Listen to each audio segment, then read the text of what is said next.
I thought to myself, it's not me, you know, it's not me, it's not who I am. Who is Jamie O'Hara? And that was the biggest thing I asked myself when I come out of Big Brother was, who is Jamie O'Hara? Football was my pinnacle, and I lost my way a little bit, went through a bit of a tough time, and, you know, I got divorced, went through some real bad periods, and I went on Big Brother. One, I wanted the money. You know, I needed it. Jamie, I think the problem some fans have is that when you get a call horribly wrong, you guys don't come out and hold your hands up. You think? I think generally, yeah. To be fair, I don't think I've got many things wrong, to be honest. Well, I mean, listen, I'd get slaughtered. You know, death threats, and you know, the training ground, people standing outside wanting to fight you. You know, coming to the stadium, people wanting to fight you. You know, my ex was getting abused with my newborn son walking out the ground and stuff. So it was a horrible experience. When I got into the Tottenham team, Berbatov, Modric, Huddleston, Genius, Ledley King. You know, it was a brilliant Gareth Bale. It's a good question, right? And it's probably one I've not answered before, but I always chat with my dad about this. Is the move to Tottenham? Probably I should have stayed at Arsenal. Did you support Arsenal? No, of course not.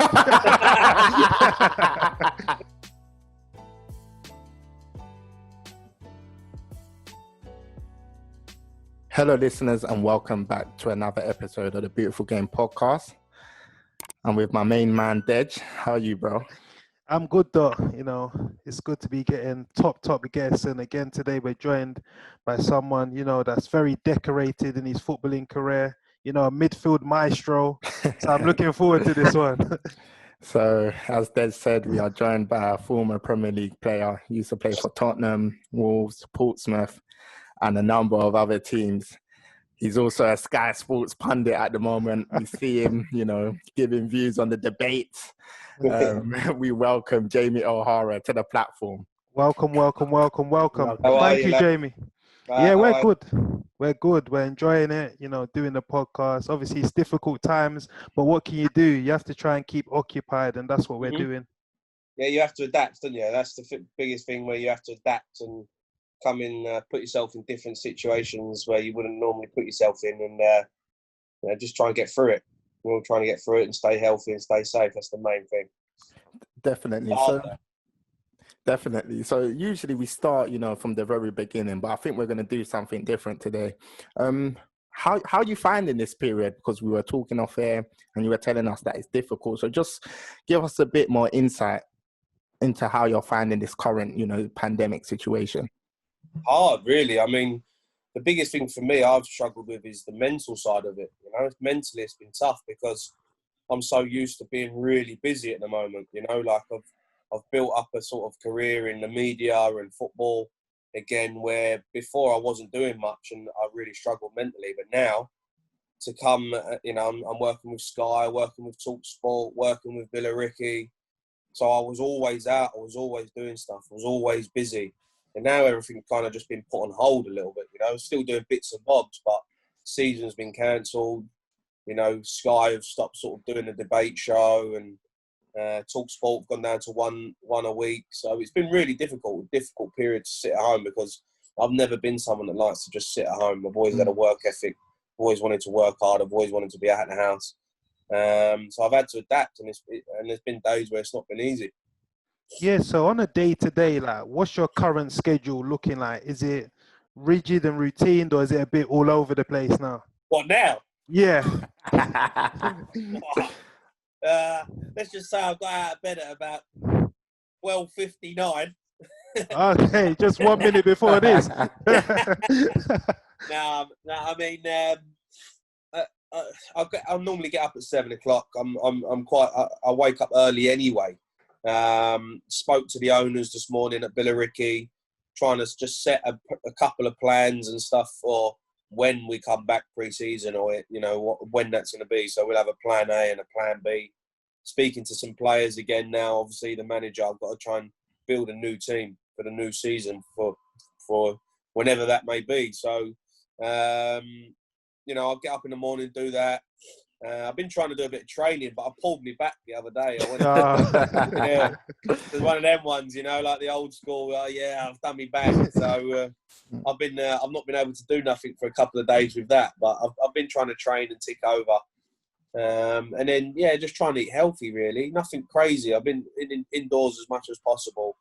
I've got the garden out there and just train in the garden, do a few HIIT classes and stuff. But really, it's just get up, morning routine, bit of breakfast, Billericay, do a bit of work. Sometimes I go and talk sport once a week, and the majority of the times just stand at home trying to stay occupied. Jamie, I just want to tap into your brains, because we spoke to a fully fledged FA registered intermediary, and he was saying at this present moment a lot of the players mentally they're struggling. So what's your advice to players, especially the younger players? Oh, it's a good question, and it's a tough one, because I've struggled as well, you know, and I try and practice what you preach a little bit. But I think that the best thing to do is just to try and remain positive and have that positive mindset. You know, it's a difficult time at the minute, uncertainty around people's futures. So that's really difficult. So if you're a football player at the minute, you might have been your contract might have been up, you might have been released, and it's really tough times. You've just got to use this as a journey, and use it as a platform to try and better yourself in terms of your mental aspects of the game. So for me, if I've been watching old games, I've been watching the league games of our season to try and stay occupied. The worst thing you can do is sort of sit there and think about, oh, I'm really struggling, or I'm really down, or I've been released. You have to get on with it. You know, you're in this situation, we're all in this situation. You have to be positive and have that mindset, whereas football will come back. I'll come back and I'll get a club, or I'll get back at playing, and I'm going to show people what I'm about. So, watching old games, I've been watching league games, I've been watching, games, tactics, I've been going on YouTube and watching Bielsa and, the managers who I think we've got fantastic. The RP Leipzig manager, who I really like as well. Nagelsmann, Yeah, Nagelsmann, who I think brilliant. So I've been studying their tactics and things like that. Keep your mind ticking over and keep you, try and create some stuff, write stuff down. And then if you're a young player, I've been doing it as a manager, so you can do that in your game. Watch your game, watch people, watch players, watch games. If you're at a professional football club, get people to send you your games, your DVDs and stuff, and stick them on and watch them. And you can learn in a different way, because obviously you've got a lot of time now to sit back and watch. And most of the time when you're training all the time and playing, you might not do that. Yeah, so as you mentioned, you're manager of Billericay and obviously in the Conference South. I often find when managers obviously manage at the top level, Premier League, and going down to like the non-league, it doesn't really end well. Edgar Davids at Barnet, that didn't really end well. So how are you finding it adjusting your standards to like a lower level of football? Yeah, it's tough. It's tough because it is different. I mean, you've got to find the right players and the right people around you, because there's some real good players in non-league, some real good talent, but it can be difficult at times, because they're not the standards that you normally set for yourself and where you've been, and what you would accept is a little bit different. So I've just tried to make it as professional as possible. And get players who know that the standards that I expect, they want them for themselves as well. So like young lads who are trying to strive to get into the league, and they want to have someone like Jamie O'Hara who's going to help them, and they can learn off that.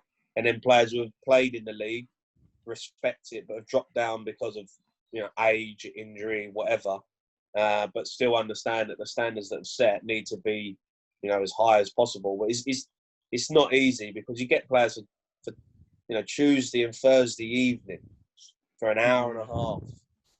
Like it's part-time we are. And so that for me is so difficult, because you want to work on something, you want to improve a player, you want to work on tactics. It's almost impossible to get what you want out of it. So you're relying a lot on the players to have that professional mindset.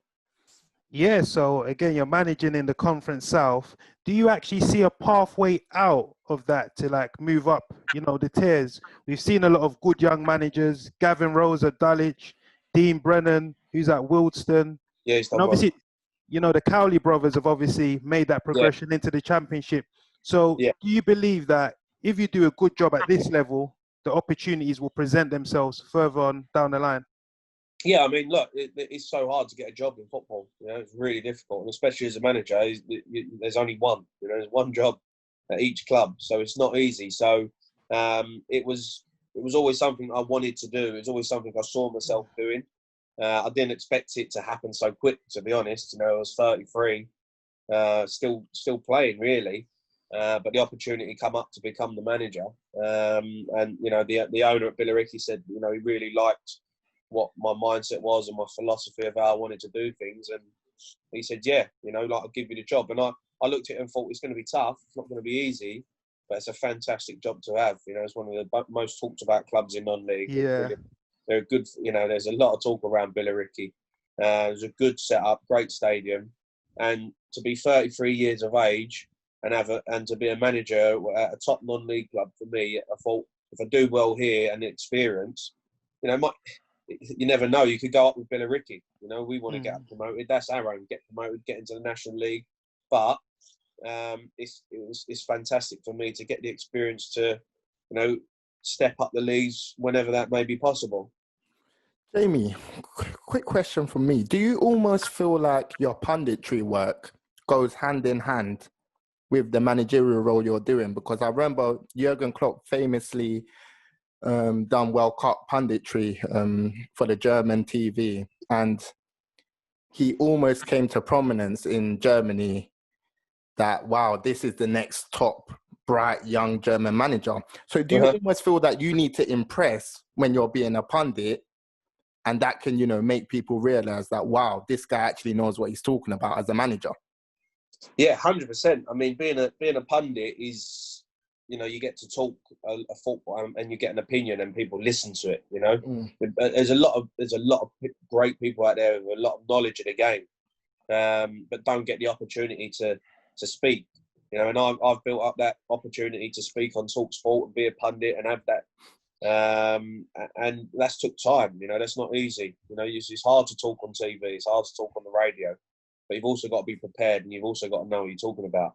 So people will suss you out really quick if you don't know what you're talking about. Trust me, especially on Sky, because when you're on TV and they're coming to you live and you don't know what you're talking about, you're going to come unstuck.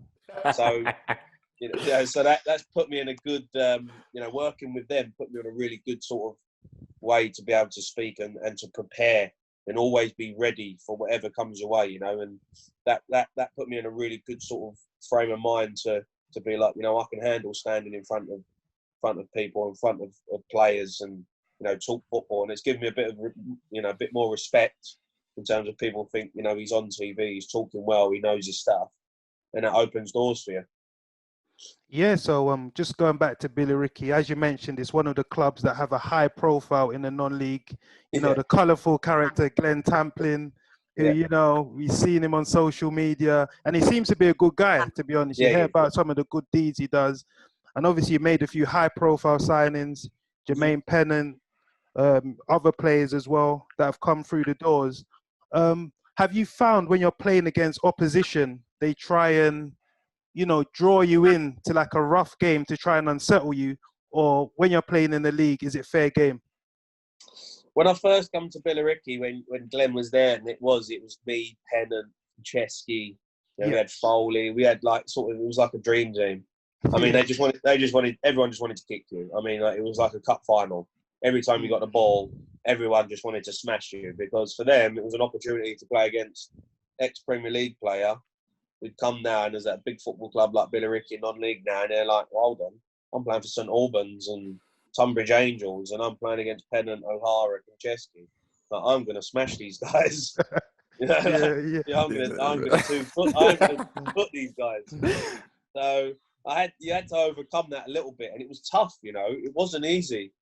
Some good players. I found out very quick, this level. There's some good players, raw ability players who haven't had quite the opportunity to get into the pro game, but still decent, fit, know the game. So I was really surprised, but I was also impressed, and it changed me a little bit, because I was like, well, I need to butt my ideas up here, because I can't be Jamie O'Hara coming to play for Billericay and look like a clown. Do you know what I mean? Yeah, yeah. Like I need to sort myself out. So got myself fit again, and we won the treble and we had a good season, and then it put me it gave you a little bit more respect at that level, in terms of people go, you know what, he's not just come here for a payday. He actually respects the level, respects the players, respects the managers, and he's here to actually do something, and that's why I think I've stayed there for a lot longer than some of the other players. Moving on to the embryonic stages of your playing career, if I'm not mistaken, you started at Arsenal. Yeah. I'm sure Tottenham fans don't want to hear that, but how did you fall in love with the sport? It was falling in love with it. It just become really natural. I mean, my brother he was older than me. He's 4 years older than me. My dad always loved football. Always loved. He wasn't a bad footballer. He played sort of semi-professional. Was half decent. But when he had my brother, he tried to get him into football, and he weren't having none of it. Weren't interested at all. He was really different to me. My brother still is, but so my dad didn't bother with me, because he thought, when he had me, he thought, he's going to be the same. So I didn't really start picking up on ball and stuff till I was about 6. And did you support Arsenal? No, of course not. Come on. No, we was always Tottenham. But yeah, when I started playing, I just loved it, and my dad realised, wow, he's good. He's got a talent. So the reason I went to Arsenal was, at the time, I was actually at Chelsea from 7 years of age. Chelsea scouted me. I was playing under 9s, and I was in a cup final, and I was 7. And they said, look, can you come and train? And I trained at Chelsea. It was a really good academy as well. But when I got to 11, the Chelsea academy was too far to travel. It was really long distance for my family. So Arsenal were looking in that area, in the Kent area where I grew up, and they were the club that come in for me. And at the time, Arsenal were like Arsenal, like Wenger, Vieira, Henry, Petit, like they were the pinnacle. They were the team, and their academy was the best academy in the country. There was them and Man United, and no one come close to it, And I had offers to go to Man United. I could have gone to them, but I didn't want to move up to Manchester. Everyone was after me at the time. It was really highly talked about. But Tottenham didn't really look in that area. So Tottenham wasn't never a possibility, because they wasn't in the area. So I went to Arsenal, and it was a brilliant academy, fantastic academy, got some great people there. And I learned everything that I learned through that Arsenal academy. But when I got to 17, I looked at it and I was like, am I going to get in the Arsenal side? I wanted to play, and it didn't look like that opportunity was going to come up as quick as I wanted. They saw me playing for Arsenal. They rated me highly. They offered me a 3-year contract on decent money. But I said, look, I think now's the time for me to move on. Tottenham come in for me. They paid a bit of money, and they said that Tottenham were going to put me in the team quicker than Arsenal. For me, I was looking at Rooney at that age, at 17, and he was playing. So I wanted to get in the team as quick as possible, because I thought I was ready. I wasn't ready, but I thought I was. When you're young, you think you're ready, innit? Of course. You think you're ready, but you're not. But it was funny, because Arsenal said, look, we don't see you playing for us. We see you playing for Tottenham, for Arsenal, but around when you're 21. And I was like, I'm 17. I'm not waiting another 4 years. I'm ready now. So I went to Tottenham. Tottenham was like, nah, yeah, we think you're ready. I didn't get into Tottenham's team till I was 21. Yeah. So how do you reflect on your time at Tottenham, under Martineau, playing with the likes of Berbatov? There were so many top-level midfielders at that time. You had Huddlestons, the Jermaine Geniuses, Modric as well. So how did you find your time at Tottenham? And looking back in retrospect, do you think you should have stayed at Arsenal, or you're happy with the decisions you made? It's a good question, right? And it's probably one I've not answered before, but I always chat with my dad about this. Is the move to Tottenham? Probably I should have stayed at Arsenal at the time. I probably should have stayed at Arsenal because it was a fantastic academy, a really good academy. And after, it was strange what happened was, at the time, Arsenal were bringing in a lot of foreigners, young foreigners to play, and they were building, and then Tottenham followed suit after I went there. So there was a stopgap of players to keep, get into the team, and Arsenal went the other way. I think because they were building the stadium, the Emirates Stadium, they stopped buying players, they stopped bringing in loads of players, and they gave their youth a chance. So you saw there was players coming through who I was playing with, who weren't at my level. Playing Any names? Is it Kerry Gilbert? Okay, yeah, I remember that Kerry name, Gilbert, Ryan Smith. Oh yeah. Played a few games. Jay Simpson. the striker. Yeah. So there was players who I was around and thinking they're nowhere near like what I was classed as at Arsenal, but they were playing because all of a sudden Arsenal changed their policy and were using the Carling Cup to play all their youth players, and Tottenham weren't doing that. Tottenham were trying to win that cup, and so they were playing their best team. So I didn't get the opportunity. So when I look back, I think as much as it was in the end brilliant playing for Tottenham, got into the Tottenham side. Leaving Arsenal, I might have left a bit premature. But then when I got into Tottenham's side, it was brilliant, because I was playing with world-class players by then, and everything happens for a reason. I might not have never got in that Arsenal side. Wenger might not have ever played me, but, when I got into the Tottenham team, Berbatov, Modric, Huddleston, Genius, Ledley King, it was a brilliant Gareth Bale. It was, the team. I think Tottenham's team when I played was the best team I've seen in the last 15 years. It was absolutely brilliant. The players we had there. I think it would beat the Tottenham team now. Hands down. It was such a good side and so many good players. You look at the players at Luka Modric and Bale and Berbatov, Robbie Keane. That team would walk into Tottenham's team now. It would walk into that team. And I was lucky because I was in that team and I was fighting to get in that side. And I learnt a lot and it made me a better player. And it was it was absolutely brilliant to be part of that team. And I wish I never left. I never left. How strong do you have to be mentally? Because these decisions that you make as a youngster can shape your career. Yeah. For example, if you say that Arsenal, there's a possibility that you could have been an Arsenal legend. Yeah. Who knows? So obviously I'm with Dej here, and Dej is my best friend, and he used to be at Crystal Palace, and he always talks about mentally he was not ready to be a footballer. So how strong do you have to be? I think you have to have a mindset. I don't think you realise at a young age what that mindset is. You either have it or you don't. So my best mate, he's still my best now, was the Arsenal captain. And me and him growing up were the two best players around. And he never made it. And because he went the other way. And he always said to me, James, you were leaps and bounds above everyone because you had the attitude and the discipline and the sacrifice. That mental side of the game where if you either want that or you don't. And I don't think it's hard to learn that. Now it's changed. People will come and help you and teach you to have that mindset. Dr. When I was Peters, but I didn't have that when I was young. I just naturally had a mindset where I was like, I'm going to be a footballer and nothing's going to stand in my way. I wasn't interested in birds then. I wasn't interested in cricket. that come when I was 25. But when I was a kid, that I wasn't interested. And my mate, who's my best mate now, and he's still the same, was brilliant at football, fantastic footballer. Everyone rated him, captain. But he didn't have the desire and the sort of the mindset to go, I'm not going to go out on a Friday night. I'm not going to go out after game on Saturday.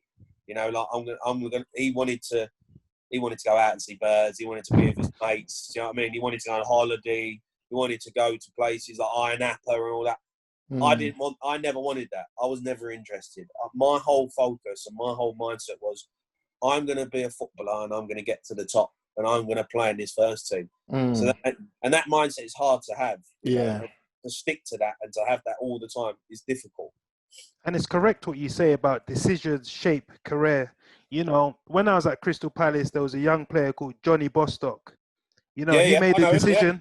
He made a decision to move to Tottenham. And looking back in retrospect, you know, he might think, wow, I should have probably stayed at Crystal Palace where I had the opportunity to become a legend and play week in, week out. So just, you know, that's a perfect point in case. I remember John coming to Spurs. He was a bit younger than me. He was highly rated. Highly rated. Everyone see him as this wonder kid, you know, and everyone was talked about him. And it never really happened for him at Tottenham. Never really come his way. And I mean, he's ended up making a career out of the game. Fair play to him, because, you know, that sometimes you fall off or it doesn't work somewhere, you can really drop. But he still made a career and done well. You know, he's playing decent football still, I think. So he's done well. But yeah, I mean, decisions are huge. One wrong decision in your career can really affect you. Like I signed for Wolves, which was a big money move. I went there. The contract was great. I thought that was it. You know, I was really going to kick on. And it was the complete opposite. You know, I had a nightmare. So, yeah, we're going to move it on to your time at Portsmouth. Obviously, you had some loan spells from Tottenham as well.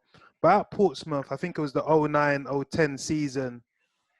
How was that season? Because on the outside, you could see Portsmouth were a club in ruins, financial crisis, relegation, cut adrift. You know, there was a lot of asset stripping. So being a player in and around that environment, how is it psychologically to be going through, you know, people's jobs are at risk, the team's performing well, there's managerial upheaval. So how was it? It was difficult, you know. It was a difficult situation to be in because there was a lot of good people at Portsmouth, and I love that football club. Still really, you know, still love it now. And there was a lot of people that had been there for a long time through everything before they had the highs, you know, like of AC Milan and Harry Redknapp and all the players coming in. There was a lot of people there before that, and they were the people that were suffering the most. You know, they were the people that lost their jobs. They were the people that lost out. So it was really difficult period. But for me, it was a chance to show everyone that I was a good footballer. You know, I was on loan, so I didn't have the issue of I might lose my job or I'm not going to have a contract, because I always had the backing of going back to Tottenham. You know, I always had the 3-year contract, and it was, for me, it was like, you know what, I'm going to come here. You know, because I could have gone other places. I could have signed for Birmingham. I could have signed for Sunderland. But for me, I chose Portsmouth because I always liked playing at Fratton Park. I always liked the people there. Yeah, and I just thought, I'm going to play week in, week out. You know, they're struggling. They need players. And I'm going to play week in, week out in the Premier League and be the main player. So that for me was the biggest thing. And I thought, I just want to go there and show everyone. And you know, we went on a crazy run in the FA Cup, got to the final. Which was you know, special moments. We got relegated. We had a 10-point deduction. You know, it was a crazy place to be at the time. But it was weird because in the end, you just thought, right, let's just play football. You know, can't control anything else. I'm not in control of anything else here apart from me on the football pitch. So let me just be the best person I can be on the pitch. People who are going to come and still pay to come and watch us play. Jamie, how is the experience, you know, when you're on loan? Because from the outside looking in, fans think, yeah, we've got you, but you're not ours. Yeah. So do you almost feel like you have a loyalty to your loan club, or are you thinking about the bigger picture, going back to your parent club? It's for me, I was always on loan to get experience. You know, like to go and get experience, to go and better myself at, say, Tottenham. Some players go on loan where they're not going to be involved, you know, at that club, and they think, well, I need to go out on loan because I'm not going to play at Tottenham, or I'm not going to play wherever they are. So it can be quite difficult going on loan because you don't really feel part of the club. Okay. You know, because you always know that I'm going back. But for me, it was always. So when I went on loan to Portsmouth, I went there because I liked the club anyway, and I wanted to show everyone I was a fantastic footballer. And the fans really saw the passion and the commitment in me. You know, I think if you go on loan and you don't show that, then you're going to get found out, you know, and people are going to turn on you. When I first went to Wolves, I went there on loan, and it was brilliant. You know, the fans saw the passion, the commitment, the energy, and the performances that I was putting in. So they saw that dedication to the football club. Now, if you're a young player and you're going on loan, you can't go there and just be selfish, because it doesn't work. If you go on loan and just think about yourself, it's not going to work out. You know, you've got to look at the fact that you've gone to a football club and you've got to perform for them as well. You know, not just for yourself so you can better your career. You've got to perform for the people that are coming to pay you as well, like that football team. Jamie, do fans play a factor in terms of your future? For example, if they're chanting, "We want you to stay, we want you to stay," does that almost, make you feel like, maybe I can have a future at this club? Or do you just ignore that and you know that you're going back? No, I mean, listen, if fans are singing your name and you're doing well there and they appreciate you, that's what you want as a footballer. You want adulation, and, when the fans are singing your name and singing your praises, you sit there and think, you know what? I could be really happy here, Okay. You could be really happy here. I had that. I mean, I remember playing for Portsmouth against Wolves, and I got 8th Player of the Season awards that season at Portsmouth. And obviously I knew I couldn't sign for Portsmouth because they didn't have the money. They was on the way down. But Wolves are actually saying, sign him up. And it's crazy because I got injured at the end of that season. But when I come back, I went on loan to Wolves. That was the club. And that stuck with me because the Wolves fans, I knew as soon as I went there that the fans were going to take to me. They were going to be like, we wanted him and now he's here. And I think that's massive, as a player, that the fans actually really like you. Yeah, so as you mentioned before, you went to Wolves. You finished 17th in your first season, narrowly escaping relegation, on the final day because results went your way. Then the following season, No, it didn't go our way. I scored. I scored on the final day. That helped keep us up. Yeah. So obviously, then the following season, you got relegated, finishing 20th. And that season, the whole team seemed to, unravel. I remember Mick McCarthy getting sacked, Terry Connor getting put in charge of the team. Yeah. How was it being in that dressing room? Because from the outside looking in, we see players and, pundits can say, they're not trying, they throw their toys out of the pram. But being inside of that dressing room, how was it? It was hard, it was really upsetting because I'd never experienced that where I was at the football club and, a manager had got the sack who had been there and done great things, got the sack, and then we were responsible, I felt responsible because I'd gone there as a big money player and it hadn't worked out, we wasn't playing well. We lost, we were losing games and it wasn't a lack of effort. We just weren't good enough. The Premier League stepped up a level and we didn't, That season where we stayed up, we needed to, I signed for the club after I was on loan and I actually signed. And then that season I thought we'd really kick on. We signed Roger Johnson, who was a good player at the time, but we needed a few more, we needed 4 or 5 new players who were going to really take that team to the next level. And we didn't get them. So we struggled that season and it became really hard. Mick lost his job, which I thought was a big mistake. When Mick lost his job, we had 10 games left. I remember it. And we was only in the relegation zone on goal difference. And I think we had a game in hand. And they sacked him. And then they sacked him because we lost to West Brom, which was a local derby, 4-1. We got battered. We weren't good enough. It was terrible. But we sacked him. But they didn't have a plan in place going forward. So that was the criminal thing that happened. And then after that, it kind of just went into disarray. The players were all like, well, what's going on? We've got 10 games left to save a season. And you've sacked Mick and then give the job to Terry Connor, who was his assistant manager who never wanted the job. Yeah, no experience as well. No experience. He never wanted the job. So it was crazy, really, what happened. And the players all kind of, we was trying to win, and we were trying. But listen, it weren't for a lack of effort, but we didn't have any guidance, and we didn't have any sort of tactical plan to win them games, to get results in them games. We ended up losing all of them. We ended up not getting a point. Yeah. And the players took a lot of stick. let me tell you, I took the most stick. I got absolutely slaughtered. So what happened? What kind of abuse did you receive? Well, I mean, listen, I'd get slaughtered. Death threats, and the training ground, people standing outside wanting to fight you. Coming to the stadium, people wanting to fight you. My ex was getting abused with my newborn son walking out the ground and stuff. So it was a horrible experience, really horrible experience. And it changed me a little bit towards football fans. I thought, I'd given all I could, and that we wasn't good enough as a team, as a collective. But they singled me out to be. Why do you think they did? Because you were the big money signing, or because you had this image around you, or what do you think it was?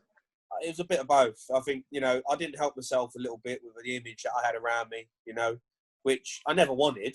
I never really wanted that image around me, but it come because obviously I had a high profile relationship.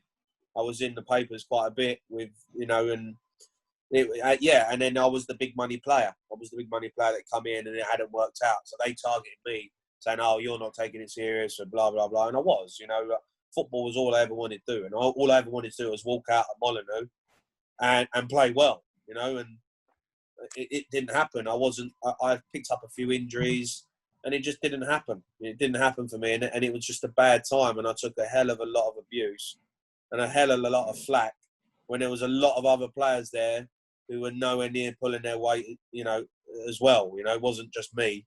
There was a lot of other players there who weren't good enough at that time as well. And they got away with it. Yeah, so Jamie, Wolves, achieved the unenviable task of getting the double relegation. Yeah. So after that season, I think relegated again. Yeah, Stel Solbakken was put in charge. Then obviously he got sacked. Dean Saunders.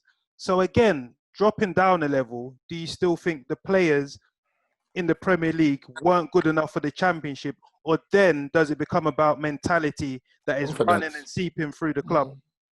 Yeah, but at that point it was about mentality. There was this shock around the club. There was no direction. There was no guidance on where we were going, and you still see it now. Like Stoke have done the same thing. Like they're struggling. You don't think just because you've dropped out of the Premier League that you can't get relegated again, because you can. The Championship is a tough league, and there's some very good teams. And if you're not prepared to go into that season ready to go, then you're going to struggle. And we did. We struggled. We still had we'd just been knocked back and got dropped out of the Premier League when everyone thought that was it. We were going to kick off. We were going to really go on in the Premier League. We didn't. Got relegated.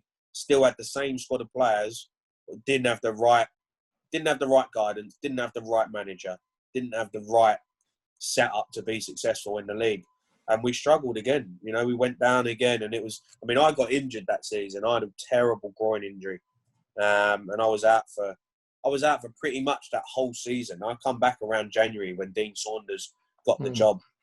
And I think I only played about 16 games that season in the Championship. And I was the one who got the most stick. And I only played 16 games. And I was thinking, well, hold on. There's 46 games in the Championship. And I've come back and played 16. Like, not fit as well. Trying to come back to help the team. I was desperate to get back. And and everyone blamed me for that whole season. Like, it was Jamie O'Hara's fault. We got relegated. I only played 16 games. I think just harping back to Mick McCarthy, you mentioned him earlier. We've exchanged a few messages with him, and he seems like a great man. Do you almost feel like managers can be too nice to you as players? So after a while, you start taking the piss? Well, Mick McCarthy weren't that. He was straight as he come. You weren't pulling your weight, he would tell you straight. I think with footballers, look, give a footballer a yard, he'll take a mile. Do you know what I mean? Like, that's what footballers are like. We're normal lads. We want to have a laugh. We want to go into work and just enjoy it. And you'll know with a lot of footballers, they just want to joke around and enjoy themselves. They're just talented lads. So you need discipline, and you need a manager who's going to pull you in check and have you doing the right things. And if a manager hasn't got that, then players will take advantage of it. That people like Mick do brilliant in the game because Mm. people were not like they're great at organising and they're good managers, but they know how to have discipline and they know how to set a stall and a standard that you all kind of have to keep to. And I think that's what happened at Wolves when he left. Them standards dropped massively, and the people that come in wasn't able to get that out of them players. You know, because there was some good players at Wolves. You know, we had a fantastic squad, but the managers that come in weren't good enough to get the best out of them, and the standards just dropped and dropped and dropped. So that's why a manager is so vital to success. Yeah, so obviously since your time at Wolves, there's been a lot of upheaval. You know, the Fosun International Group have taken charge, along with Jorge Mendes, so they've been pumping in money. During that time, or during the time you were there was one constant, and that's Matt Doherty. Yeah. When you played with him and when he was coming through, could you tell that this would be one of the best right-backs in the league? Because he's taken the Premier League by storm.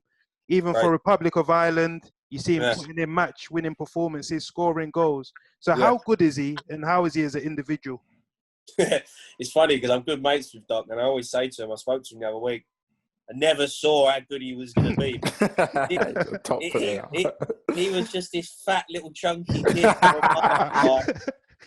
Honestly, like he was talented, but he was just like this chunky kid come in, like always wanted to have a bit of a laugh and a joke. Was one of the boys, like, and he played. He really kind of got his opportunity when we was obviously really doing badly and was in League One, and that's when he got his chance. You know, I think if Wolves are in the Premier League, he might not have never got that opportunity. You know, so his opportunity come through the failure of Wolves at our time, and then he just went from strength to strength. He's played brilliant in League One, was brilliant in the Championship, and then when these new guys come in, I mean, he was good. Don't get me wrong, he was good, and you know he's a mate of mine, and we have a laugh and take the mick.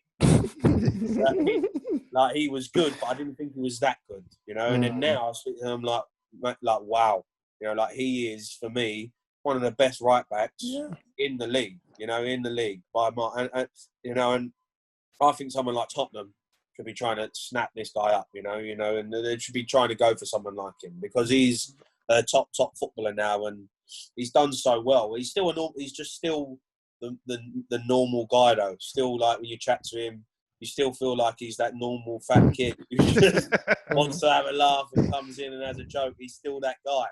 But, you know, he's turned into an absolute fantastic footballer who's done, you know, brilliant things for Wolves now.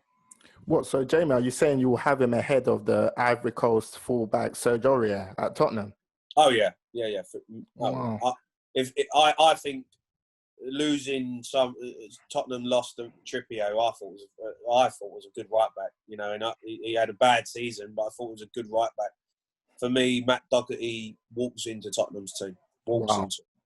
So where would you place him? Would you say it's maybe Trent, Pereira, then Doherty? Or how would you rank it? Yeah, I mean, look, to get on that sort of level of sort of the Trents, then, you know, you're talking top. But yeah, I mean, I would put him I'd put him in top 5 right backs in the country, right?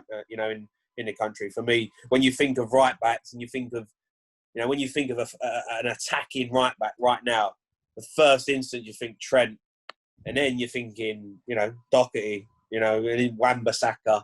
But after, you know, like, yeah, you know, there's not many after Trent where you're not thinking Matt Doherty.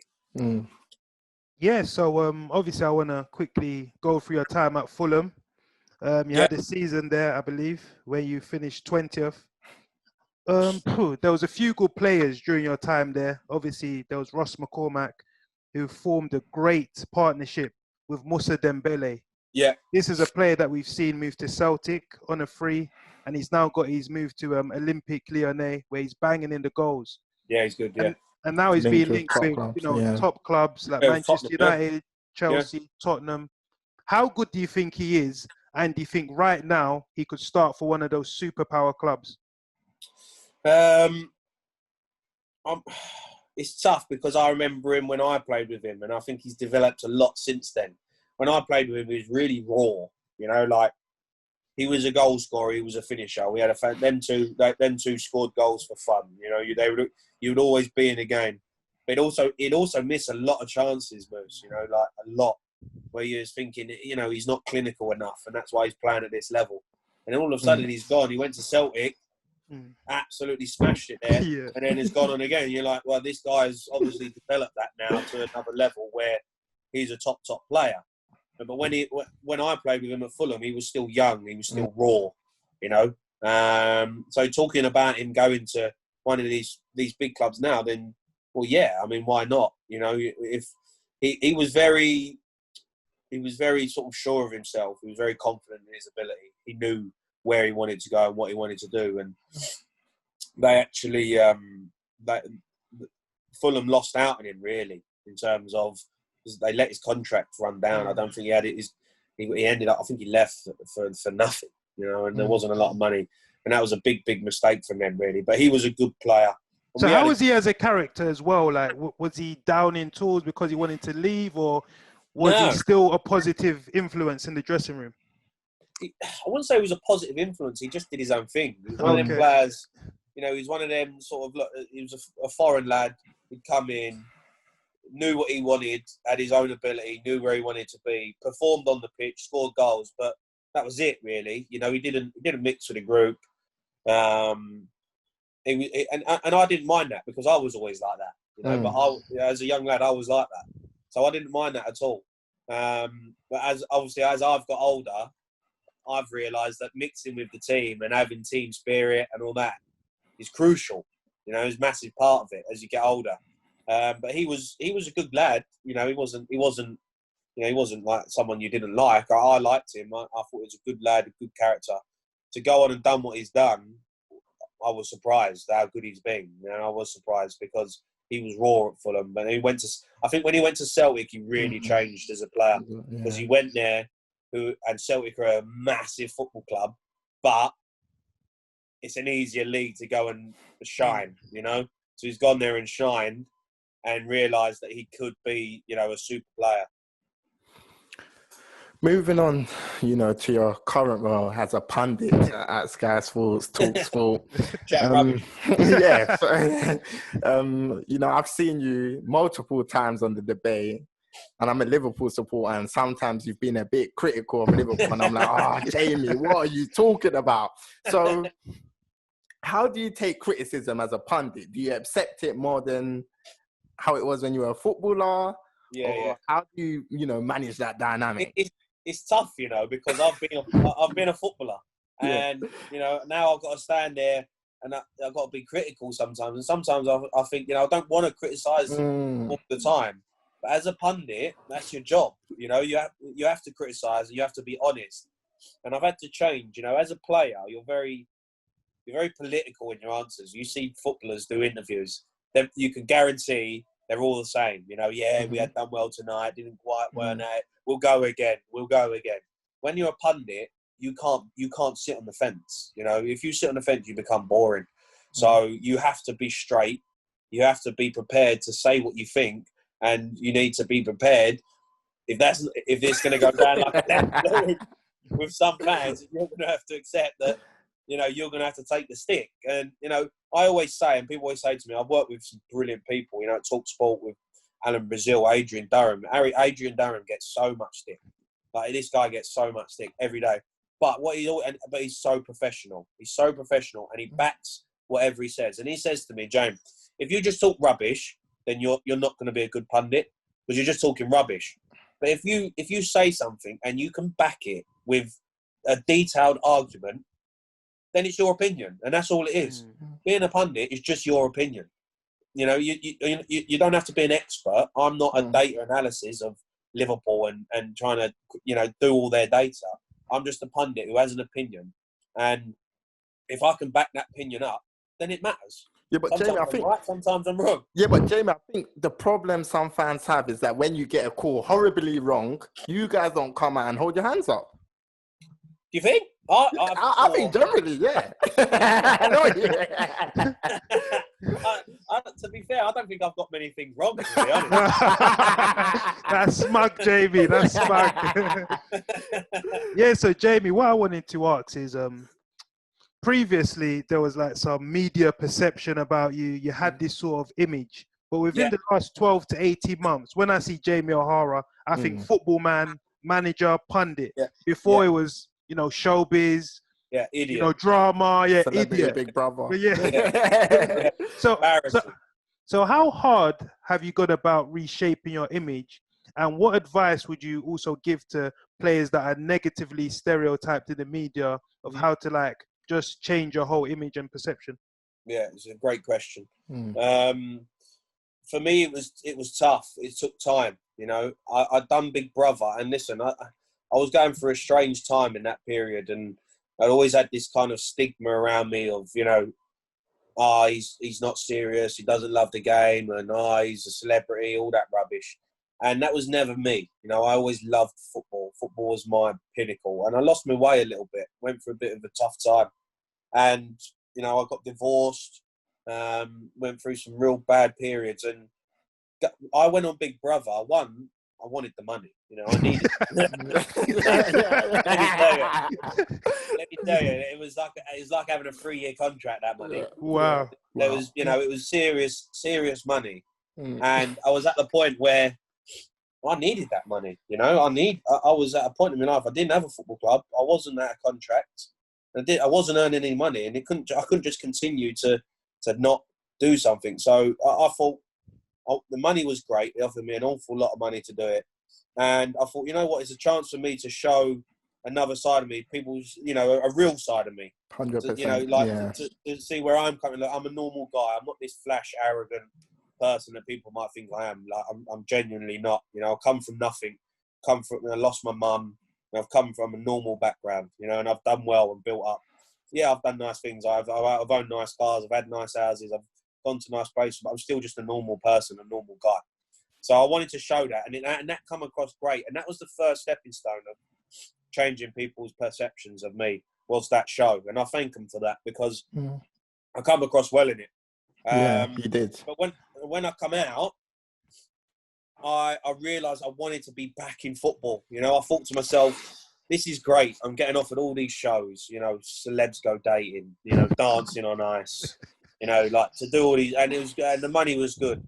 But I thought to myself, it's not me, you know, it's not me. It's not who I am. It's not who is Jamie O'Hara. And that was the biggest thing I asked myself when I come out of Big Brother was, who is Jamie O'Hara? What am I? And I realised that I wanted to be in football, whatever that may be. I wanted another shot at football. And whether that was in media, whether that playing, I wanted to get back into it. So I stepped away from everything that they were asking me to do, you know, to go to the events, you know, the red carpet events all the time, to be seen out all the time. I wanted to step away from it and solely focus on building a career in media and football, and making sure I'm in football. And that chance arose with Billericay. You know, they gave me the opportunity to play again.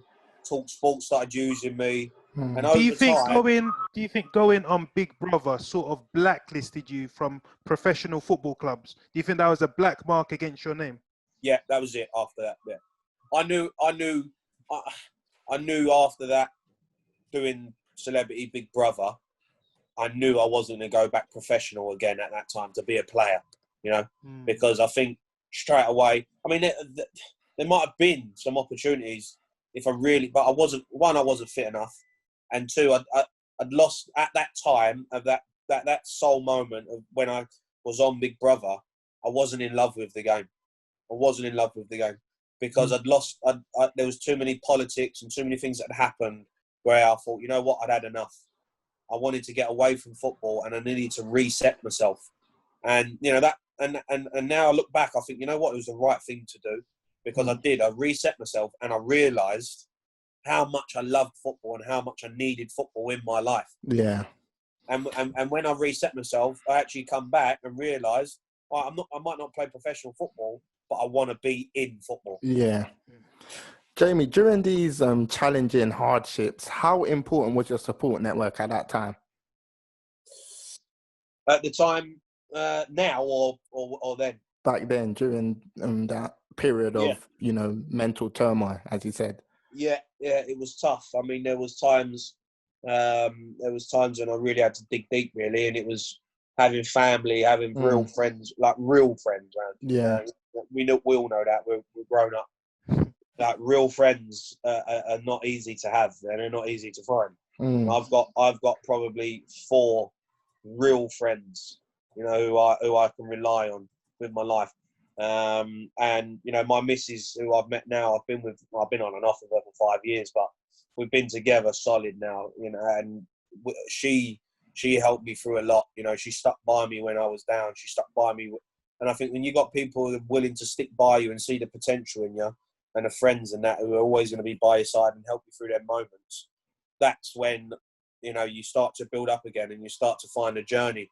I realised I had so many fake friends around me in my life who just wanted to go out when I was, you know, getting a nice big table at Libertine Club in London, do you know what I mean? Or, you know, so going Jamie, out, are you saying that holiday. people almost used you for your money? Yeah, of course. I had loads of clingers on. Wow. Yeah, I used to have loads. I had loads of them around me. You know, it was like I call them party people. You know, they're with you for the party, but they ain't with you for the real thing. You know. Yeah. They're not going to be there. They're not going to be there when you're needed them the most. So Jamie, so what advice would you give to youngsters? Because you get a lot of footballers now earning good money. Obviously, they've got the fame. People want to be associating themselves to them. Yeah. So what advice would you give them to like notice these trends and try and weed them out? The best advice I can give is never forget why you started playing football. You know, because we all started playing football because we love football. You know, and then these lads now who can earn an awful lot of money at a young age, they get everything thrown at them and everyone thrown at them. And the key is to stay with that single-minded focus of where you want to be and what goals you want to be and who do you want to be as a person. Don't lose yourself in the media. Don't lose yourself to the fame of it all. Stay the focus, keep the mindset, and stay on that path of I want to get to where I want to get, and wherever that is, whether it's a League One player, Championship player, Premier League player, or world-class player, you have to have that focus and that mindset to stay on that single-minded path, because you can stray, and straying's fine. We're all going to go out. We're going to do nice things. You're going to do whatever you want because you're young lads, but just don't ever stray too far from it where you can't get back. Yeah. So Jamie, last one from me. Obviously, you've had a glittering career. As I said, I think you're a top pundit. Obviously, you're doing the coaching. So what does the next, let's say, 2 to 5 years hold for Jamie O'Hara, and what do you want it to hold? So for me, my vision is to be a regular on Sky Sports, you know, a Sky Sports pundit. You know, I'd love to get on the Soccer Saturday stuff one day, you know, because that's where the, you know, real good stuff is. And you know, I'd love to do a bit more of the analysis stuff, you know, like the Carragher and Neville. I love all that stuff as well. So doing that, you know, with Sky is fantastic. I'd love to present my own show on Talksport. I'd like to have my own show one day in the future, which would, you know, where I think I could, you know, I could be really good. And managing wise and coaching is just to keep learning, you know, keep learning, keep improving, get Billericay promoted. Win the short term would be a dream to get them up into the National League. And then as a manager or a coach, you know, I want to be in the professional game, you know, in the Championship, wherever that may be, you know, and being part of football every day.